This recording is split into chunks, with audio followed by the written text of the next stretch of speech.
Hey, everybody. Welcome to the official Do Good Better podcast. I'm your host, Patrick Kirby. And of course, we bring on guests and we talk about things that help our, small and medium-sized nonprofits do better. One of the things that I think all of you can do better is act a little bit more like a business. And I know that sounds scary, and I know you hear people talk about it a lot.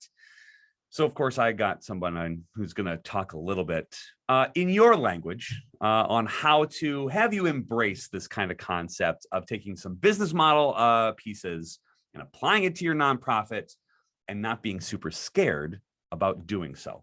Regeanie Corona, she is the founder and CEO of Advancing the Seed. She's with us.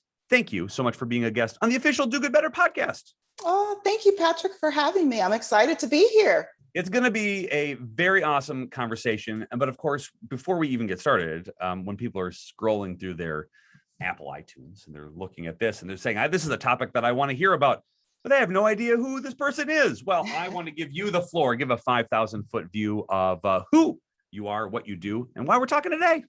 Oh, of course. Yes. So I am the founder and CEO of a nonprofit myself. I am also a coach and consultant helping other professionals and entrepreneurs start, grow, and scale profitable nonprofits.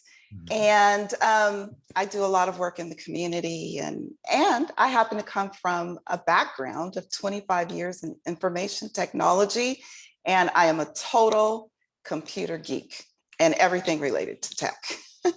We embrace and we invite and we celebrate our tech nerds on the podcast. So you are welcome to the club. This is great. Yes. I love that you have this perspective too of helping start and ramp up and making sure that you are profitable for nonprofits. I will start with this question because I get asked this a lot when some individuals in the community are like, hey, I'm thinking about starting a nonprofit.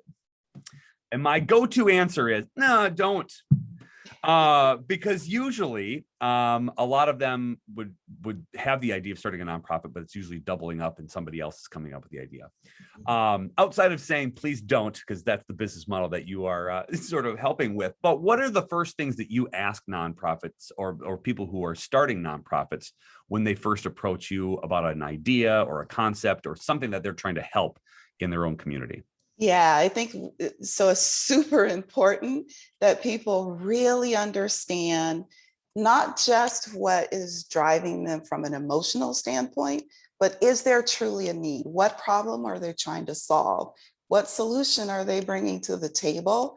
And are they certain that there aren't already 50 people in the area solving for that thing? Which oftentimes there is. There are many other people that are doing what you want to do.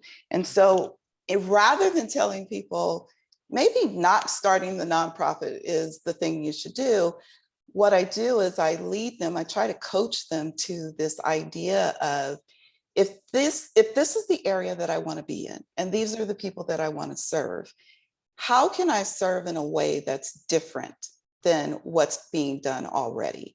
And in doing so, how can I strategically set myself up to be the type of nonprofit that can be a partner to those who are already doing what I thought I wanted to do really well? So they're already out there doing it, but inevitably there are gaps with what they're doing. So how can you leverage that to your benefit? Set yourself up by creating a nonprofit that can come in and supplement those larger entities that are already doing what you thought you wanted to do. And I think in order to even begin that conversation with yourself, you have to have some sort of mindset that is not seeing them as purely competitors.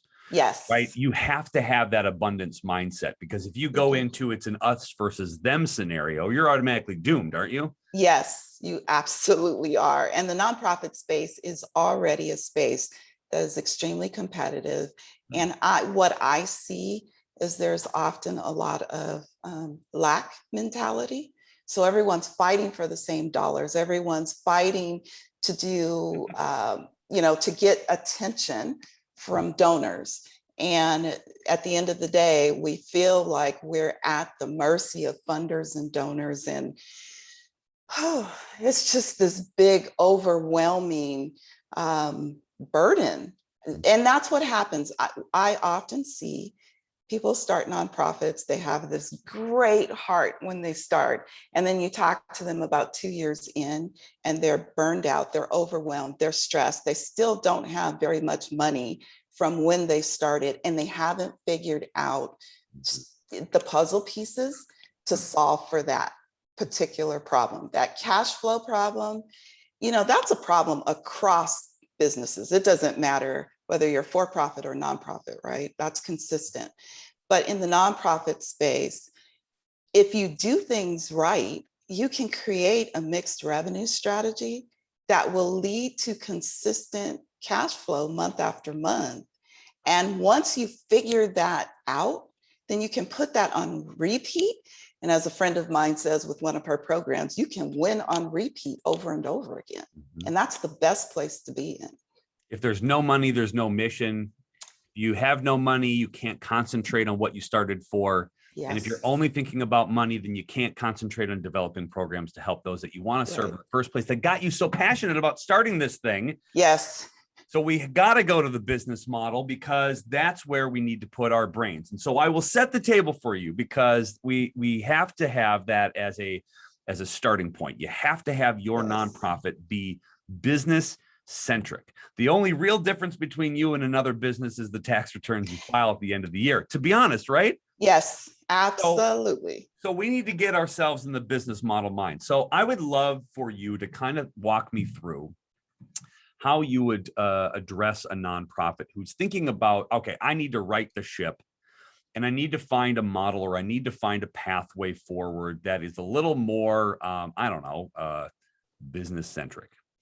What is the start? What are the starting pieces here? What do we need to do first in order to wrap our brains around this transition? So the first thing, most people will tell you to create a business plan.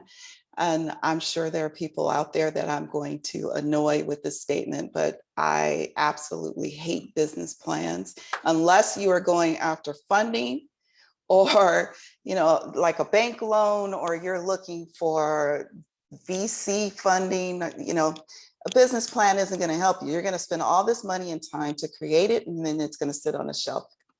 What you can do, though, is create a business model canvas and really just visually lay out who are going to be the resource, who and what are the resources that you will need, who are you going to serve. The other thing is, oftentimes when I talk to nonprofits, even those that have been established, they think of their beneficiaries as their customers. And in some cases they are, but actually your customers are your donors, your funders, even your volunteers, those people that are going to show up and help you deliver on the program. What's your marketing angle? What's your strategy with marketing? How are you going to reach the people that you need to reach, both those that you want to serve, as well as those who need to show up and help you? All of those things are very important. And when you're doing a lean startup, then the business model canvas is typically used. There's no reason why a nonprofit shouldn't use that. It's a great way to start looking at your business from a business model perspective. And I think, so I have a lot of leaders or soon to be leaders come to me. And the first thing they ask me is, how do I go after a grant? And I'm like, you can't even begin to think about grants yet. Not until you figure out the business components. Mm-hmm. So what I talked about in the business canvas, those components are really important. But the other thing that I think is important is I tell people to set yourself up as though you're an IBM corporation from the very beginning, right? So we hear that over and over again, the E-Myth revisited, looking at how to work on the business and not in the business, not be the technician. Nonprofit founders and leaders fall prey to those same challenges, right? We have this idea, we walk in, and then we start doing everything, and we don't really focus on the vision. Now, there's a board there that is supposed to help you, but I find that a lot of times when you start your nonprofit, You're going out and asking friends and family, those people who are just going to say yes and okay, and they don't always know what they're signing up for. So you're not leveraging a board the way that you can. And I realize I'm going into lots of different areas, but as you know, Patrick, there are lots of different areas that have to be considered. And many of these things are next to foreign for people starting out because they're leading with their hearts. They have a mission, a cause that they want to put in place, and they're struggling with, or they're not yet thinking about the struggle, but they're going to struggle with, how do I actually put this sustainable business in place? So back to what do I tell people when they're starting out? Besides looking at a business model canvas, oh my gosh, I tell people, don't think about grants. You can think about donors, those people who understand your mission, who are close to you. You can start out by leaning on them. But start by thinking about earned income and fee for service, and how can you tap into that more? Because here's the thing, when you look at grants, most funders, and this is still very true today, even though there's been a lot of work around this, most funders still only want to fund programs and not overhead or capacity building grants. And you ask any startup entity, what do they need most? They need the money to support the operations. Yes, they're going to have programming, but they've got to have people. They've got to have places to operate. They've got to have all of these things. And grants often won't suffice in supplying what you need for that. You might get a couple of small grants in the beginning, but earned income, that's where the gold is. Because when you bring in earned income, you can choose, not always, if it's fee for service contracts and it's tied to government contracts, you can't necessarily choose where it goes. But if it's, if you're doing consulting or providing training or coaching or mentoring related to your mission, then you can bring income into your organization that way. And then you can choose how that income is distributed across the operations. There's so much to unpack just there, which is so great. But one of the things that I love about a business canvas rather than a model is it becomes way more flexible, because you can start taking things out that aren't working immediately and replace it with, you're Yes. sort of think about this giant Gantt chart, or you're thinking about this giant flow of a sort of a 2D video game where you're side scrolling the entire way. Well, if you come upon an impediment to whatever your business model is, you can always adjust on the fly rather than redoing your entire business model based on it, which I really love, because I love the flexibility piece in there. And usually nonprofit leaders are flexible and they're creative and they're on the spot, maneuvering experts anyway, because they just want to serve and they just want to make sure that whatever service they provide is great. Yes. So this idea of a canvas, I think, is a lot more palatable for those who are in the nonprofit world, because it's less rigid, is kind of the basis of it. What do you find when current nonprofits are looking to kind of switch to a business model about maybe even an individual time audit with what the hell are you actually doing every day?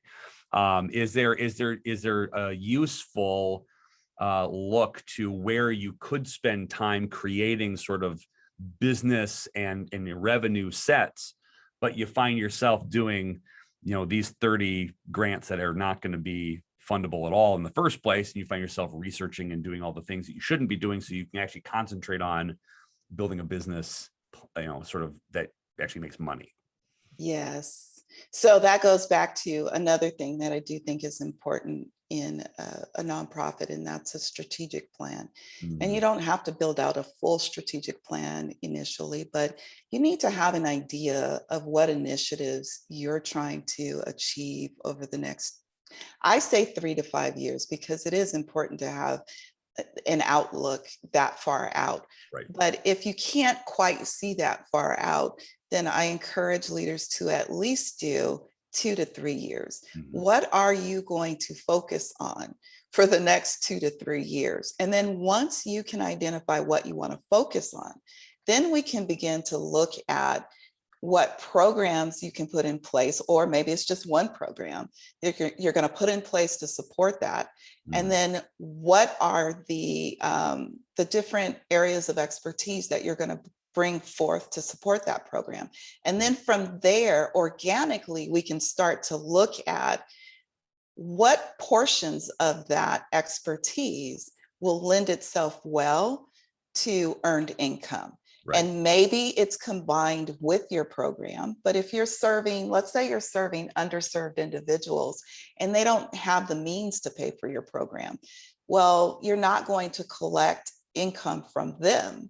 But that's where you now start to look at, there are two different models that I often encourage people to look at.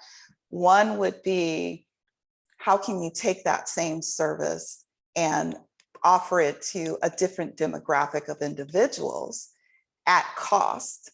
So that would be one. So you're just really taking the same thing that you're doing for underserved individuals and you're doing it for a different demographic so that you can earn income with it.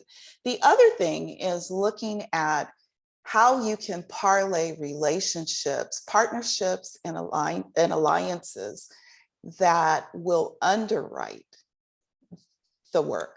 So oftentimes I get sort of a sideways look, like I'm speaking Charlie Brown when I say that. But what I mean by that is there are entities that have a vested interest in seeing something else succeed. And there are nonprofits that are out there doing that, quote unquote, something else. So what you have to do is find those potential partner entities, and you become the bridge. You become the path for that larger entity to get that thing done with the audience of people that they don't have access to. When you can successfully leverage that type of relationship, you are now able to bring in the income, but not from the people who can't afford to give it to you. Right. You're able to bring it in from somewhere else where it can be underwritten, and they absolutely can afford it, and it helps them meet their goals. Which goes back to the original game plan of you cannot have a brain that says we're going this alone. Right. And there's no other way that we can do it except by ourselves, our rules, and damn the consequences, because that has such a negative connotation when it comes to the opportunities that you might have that could make you so much more revenue so you can do more. And I think that we have this mindset in the nonprofit community of we don't want to do too much. We want to kind of be this humble little like startup kind of fun thing, that whatever. And the idea of growing and the idea of being grand and big is A, overwhelming, and B, doesn't seem to fit the model of like, I'm trying to be a do-gooder. Right. And I don't think you need to be a Fortune 500 company out of the gate, right? You don't have to have that sort of that plan. But if you have a limited brain that says, I can only grow to this, I'm only going to serve 12 people. Well, okay, but like, what does that, I mean, and I see that a lot in some of the smaller startups too, where they resist what could be massive implications. How do you calm their nerves that way? Because I think that's because what you said is so important. You have to partner, you have to find these relationships, and you have to find these alliances that are going to allow you the fiscal freedom to do what you love doing. But that also comes with the territory of potentially growing. Yes. And I run into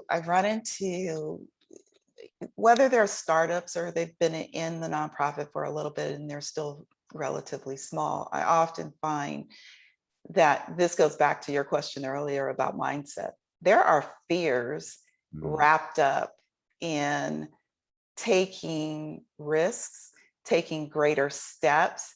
And I find that some leaders actually self-sabotage. Yes. Intentionally and unintentionally, because they're afraid of what it's going to bring if they really grow. So, they say that they want to do these things, but their actions don't necessarily demonstrate that. And so I find that in my coaching, someone will come to me and they'll want to have coaching on how to start a nonprofit or how to grow their nonprofit. I sit down and I have the first session is a mindset session. Let's have some discussion about where you are in your mindset.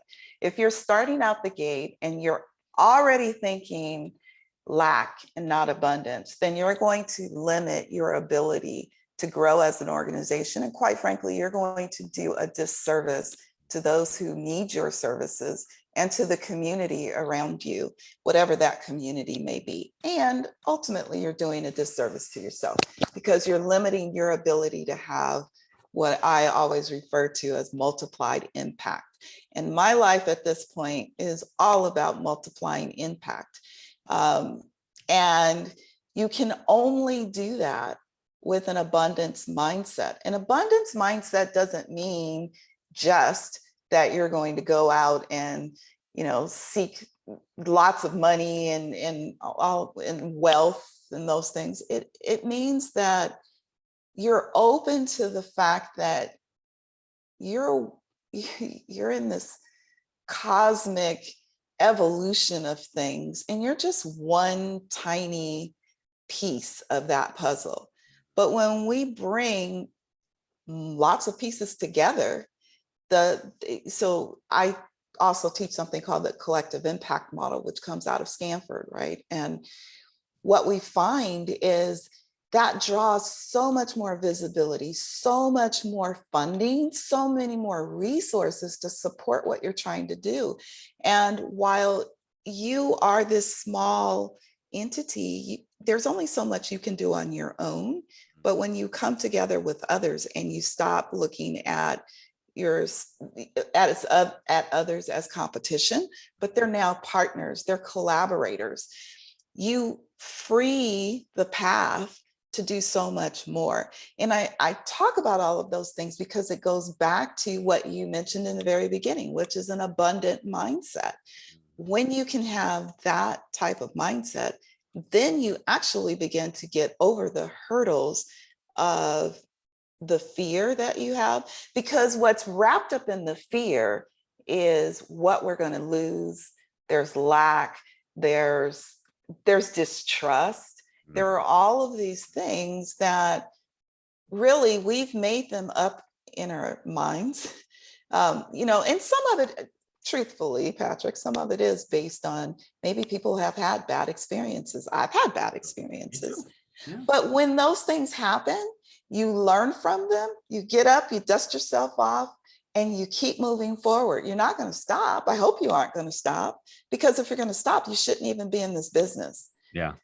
So number one, and I'm going to say it on the air so that you can hold me accountable to it, or blame me later. I'm stealing meeting number one being a mindset meeting going forward for all new clients, because I think that's brilliant. And that's such a wonderful way to just judge enthusiasm and passion and where some pitfalls are. And I never thought about it before. So I've learned from you, and I'm going to steal that. And I am both apologetic and unapologetic because it's just brilliant. So I'm just going to take that. Oh, you know what? That's part of multiplying impact. I told you I'm all about that. So I love to share. Yeah, I love it. Well, speaking of multiplying impact, I think a lot of nonprofits who do embrace that abundance mindset, they're ready to rock. They want to raise money. They take this sort of maximizing and multiplying impact to heart. A lot of that's going to have to do with letting some of the things go that you have traditionally done old versions of, yes. Which leads right into the ultimate questions, and this will satisfy your nerd for the day, is how do you automate some of the things you traditionally put a lot of work into doing hands holding, and how do nonprofits start embracing technology to do so? And I know that people just had an aneurysm listening to that, because that scares the living bejesus out of most of them. But how do we embrace technology to automate a lot of things that we traditionally do that take every ounce of energy away from impact? Please tell me that you have an answer for this, because that is, I think, number one, the best way to start growing. And it's the most terrifying for our nonprofit friends. It is. And it's also a loaded question. There are so many pieces of your business that you can and should be automating. Yeah. Automation is the key. That plus teams, having a team of people, but the automation is an important part of the team as well. Yeah. The technology, first of all, where you can start is just putting something in place that allows you to manage your clients, your donors, your volunteers. And I know this speaks to you very strongly. Yeah. But having a customer relations management type system in place, to me, that's one of the first things that you need to look at doing, because if you can't manage all the moving parts and all of the people that are connected to your organization in some way or another, and have a way to communicate with them regularly and let them know what you're doing, you know, it's a disservice. You're missing out on a huge opportunity. Yeah. So a lot of people will start with a spreadsheet. That's great. That's better than nothing. Yeah. So if you don't have that, even start with a spreadsheet. But I'm going to tell you that you're still missing out. You need to have something that's going to allow you to do more. I love the digital marketing world, and I spend so much time just geeking out on it and learning everything that I can, because I think that nonprofits can disrupt in the nonprofit sector with those types of solutions. So when we talk about having a way to manage all of your relationships, then you can start to look at email marketing, and you can start to look at connecting and adding value. So here's a notion: nonprofits can add value to those that are on our email list, not just reach out to them when we want money or volunteers. No, this makes no sense at all. Oh, no. The only time that you connect with any donor or supporter is when you're asking for money, right? That's the only way that you can use any of this. Not. We should be adding value. And the more we add value, the more we're going to be top of mind. The more we're top of mind, then when we do ask for, it's just like a for-profit business with an offer. When they make an offer, people are ready to buy if they've received a lot of value in return. Now, I always talk about it's different in the nonprofit world, right? Because we're looking at social aspects, assets, and mission-driven assets, and the perspective is a little bit different, but the principle is the same. So why aren't you emailing your contacts maybe once a week and dropping some valuable content, information related to your mission that they would appreciate? Yeah. I think people are terrified of that phrase, which is develop content, because they think, and most nonprofits do, and yes, you are. If you're even nodding if you're shaking your head, you're like, no, I know what that is. No. One of the things that they probably assume is that you need to write the next War and Peace.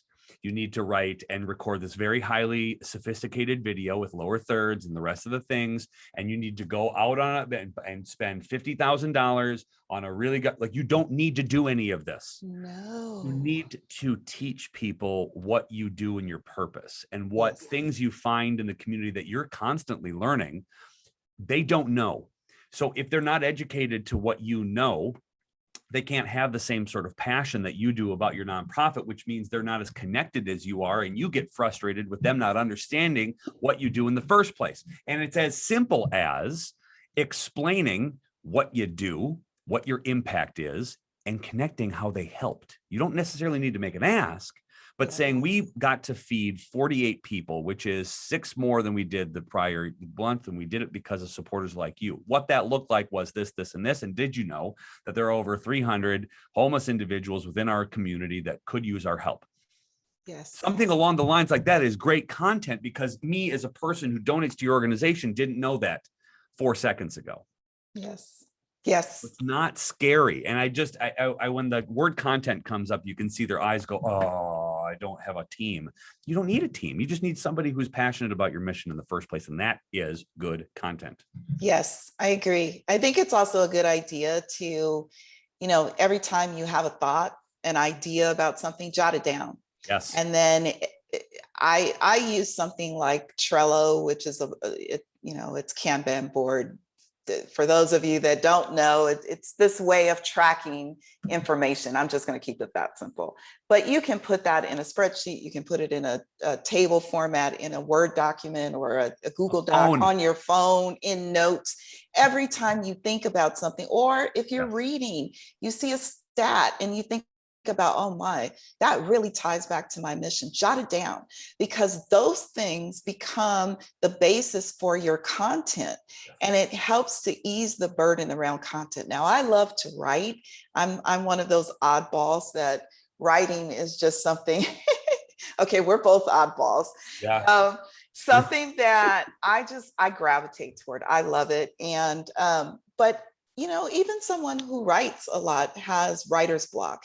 Right. But I keep those little notes and I go back to them, and I forget a lot of times. But when I see it written down, it's like, oh yeah, I can grab that. And if you have a team, great, you can give it to the team. If you don't have a team, you're the one-man show or one-woman show, take that and just put something else with it that is meaningful, and post it out on social media, send it out in an email, stay connected with your audience. And I'll say one of the things I've discovered more recently, again, the tech geek and coming out in me, there are AI, artificial intelligence, copywriting tools to help simplify this very thing for you. And there are ways to purchase things with lifetime deals so that you pay for it once and you don't have to pay a lot. And literally you just put in your ideas and it'll help you develop those ideas. Now you still have to write some, but it takes away that complete writer's block and takes away some of the fear around that. And then you can put your own spin and your own twist and some of your own flair to make sure that it sounds like you, because you are the personality that people give to, and they want to give to you, not necessarily a nebulous organization, because they find your passion addictively attractive. And so you need to do that as well. One of the things that I think technology and automation also lead to, even if they want to embrace this, and even if you want to get rid of some of these things, the idea of paying for it, everybody has the dry heaves. I try to explain that the investment you make is exponentially less than the benefits. Yes. But maybe my nasally sound voice is speaking to rocks. Can you suggest something similar, or do you have sort of some thoughts about investing in the technology that's going to help these nonprofits really do a lot more good? Yeah, so I think that's a great question, because I run into people who they're like, yeah, I don't want to pay for something. I'd rather get it for free. So they'll talk about things like Salesforce and other things that are donated. And I talk about those things as well. That's great. But here's the thing. What you don't realize is the amount of time and effort that it's going to take to come up to speed on those higher level tools that were given to you for free. Your time is money. And at the end of the day, I'm an entrepreneur, and to me, time is more valuable than money. I can never get time back. I can always find ways to get money. And if I spend, and I know this from experience, if I spend no money, I get something for free, I bring it in, and it's so over the top. It has so many features and bells and whistles. It's more than what I need right now. Then I've just spent my value per hour times however many hours I put into it. So spending money on software and technology is something that I think every single nonprofit out there needs to have a budget for. Maybe your budget is small in the very beginning, but understand what you need starting out, and then put a budget in place to get those things, and then start to grow from there. But until you begin to wrap your head around the fact that I need technology as a business, as a nonprofit business, You know, you're going to keep stumbling over this thing of, should I get it? Shouldn't I get it? I know I have a technology background, so I'm a little bit biased, but I don't think it's optional to have technology in your business. At the very least, you need to be able to put technology in place to help you create repeatable processes so that you can reduce the amount of time you're spending on those things. So grant writing, I'm not going to talk about grant writing very much, but I've raised $7.5 million, a little over $7.5 million in the last few years. And people ask me, I have probably about an 85% success rate with grants. Now that's highly unusual, but here's my secret. There's a reason why. First of all, I only go after grants that I know I'm very well qualified for, or my client is very well qualified for. No. I want to get Bill Gates Foundation money when I have nothing to do with whatever he. No. Yeah, That makes sense to me as someone. No, that's such brilliant advice too. And then using the technology that allows you to search for these things is one way to just embrace it in the first place. Yes. And then on top of that, looking at how you can take snippets. I create boilerplates all the time. Those boilerplates go into documents. Those documents, we're using technology to manage them. And then my team, I have a small team, my team can reach out and get those documents. And then they can actually apply for some of the grants using the content that we've already developed in the boilerplate. So you're not recreating the wheel every single time. You're using snippets of content that you've already created, and you're just copying and pasting effectively. That's the way that you get things done quickly, but you can't do that without having technology in place to help you. No, you really can't. If there's one piece of technology that you would say is the most important that you need to look at when you are an organization trying to be a little more business centric, what is it? Is it the CRM system? Is it something along those lines, or is it something else that might help to automate X, Y, and Z? Yeah, no, I think it's the CRM. Right. The CRM is the most important in my mind. I mean, other people may think differently, but when you have a CRM, that opens up the world to so much more communication. You can do more effective communication. You can begin to segment your audience and understand who looks at what, who responds to what.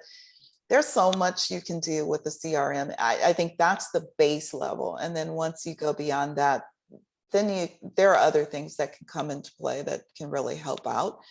But the CRM, I think, is the important, because the CRM is also going to help you get to the money fastest. And here's the thing. I know some people kind of cringe when I say this, but money has to be a number one thought behind the mission. Sometimes money has to be right in front of the mission, because here's the thing. If you don't have the money to carry out the mission, there is no mission. So you've got to focus on the money. Well, the CRM is going to help you to manage those relationships that ultimately will get you to the money. And we talked about that earlier. There's a mixed revenue strategy. There's many ways to get to the money, but the CRM helps you to manage those relationships so that you get there, you can get there consistently. Even if it's earned income, think about it, a CRM, think about how many emails your audience thinks about, how many emails they get from digital marketers on a regular basis. Tell me, Patrick, why aren't we seeing more of those kinds of emails from nonprofits? Do we feel like that's something that we can't leverage? Why not? It's funny because that goes back to a lot of what we earlier talked about, which is they just don't have their brain in place to say that this is something that you absolutely need. And I think part of it goes back to a guilt-ridden thing by saying, I'm not trying to con people into giving us money. No, you're not. You're facilitating their desire to make an impact in the world, and your organization is a great way to do that. So Yes. you're not conning anybody. You're shepherding them to make sure that they are making the right impact for what they're passionate about, and you're helping them fulfill that dream of making an impact. Yes. That's where you need to start when you think about from a money standpoint, and that exactly starts with money, or time, or energy, or effort, or whatever they're going to give you. They're going to give you something. And most likely it's going to be money, because it's an easy way that they can facilitate this good, and they want to help. And if you don't ask them, and you don't put yourself into a position where your ultimate goal is to make them feel good about what they will eventually give to somebody who connects the dots this way, why not you? And using some of these tools is going to help you, but you got to get that into your brain first.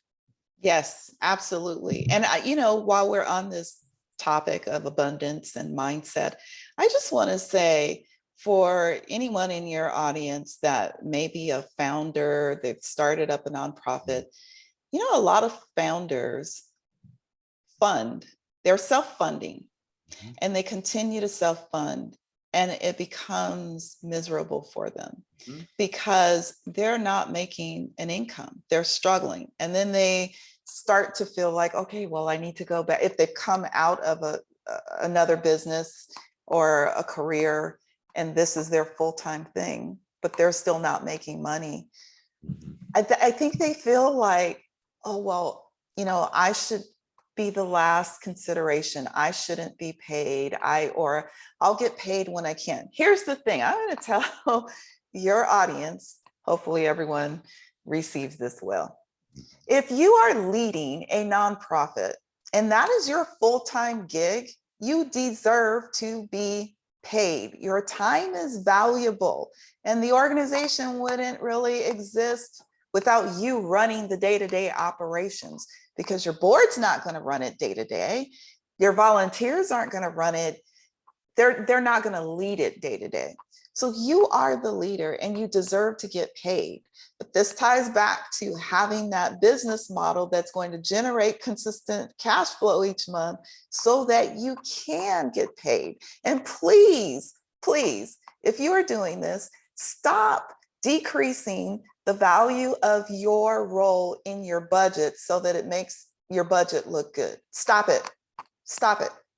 You have to put the full value. The true cost of doing business needs to be in your budget.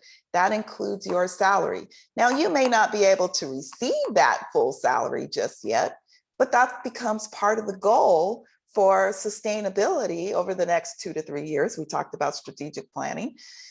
You should be planning on, how do I bring in the revenue to bring up the money that's needed to pay my salary?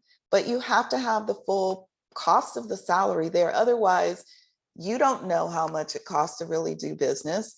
The people that you're trying to get money from, if you're looking for funders with grants, they're not going to know because you're misrepresenting it. And then you're stuck in this cycle, and then you're miserable, and you go home every day and you're angry with everyone because you're not making enough money. Well, it comes back to you as the leader. And I apologize, I don't want to offend anyone, but I want to light a fire under those that are living that scenario, because there are many people, many leaders that are living that scenario. I'm going to take the last 3 minutes of this podcast, and I'm going to put it on repeat in the ears of people who come and chat with me, because that is some of the best advice and the most fiery advice that should be fiery, by the way. And this is where I appreciate you so much for that, is that should have enough passion behind it that motivates you to say, I do good work.